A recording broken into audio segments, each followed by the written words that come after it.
যে আমরা নির্বাচনের অপেক্ষায় আছি এবং নির্বাচনের মাধ্যমে একটা নির্বাচিত সরকার না আসা পর্যন্ত এগুলো বাস্তবায়ন করা সম্ভব না।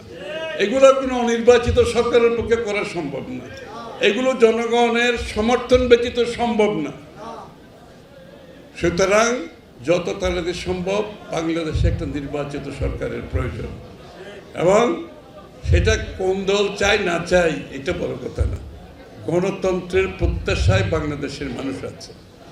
আর কোনো কিছু কথা বললে আমরা দেশের মধ্যে বললেই ভালো, দেশের বাইরে গিয়ে বেশি কথা না বলে দেশের ভিতরে বললে, কারণ এটা তো বাংলাদেশের সমস্যা।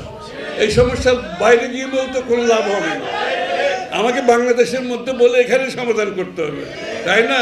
আমরা যদি বারবার বাইরে গিয়ে সব কথা বলতে থাকি তো বাংলাদেশের সমস্যার সমাধান হবে? সমাধান হবে না। এইখানে বলতে হবে, এইখানেই সমাধান, বাংলাদেশের মানুষের সমাধান। এবং দিনের শেষে সংস্কার বলেন, বিচার বলেন, যত কিছু বলেন, সমাধান বাংলাদেশের মানুষ।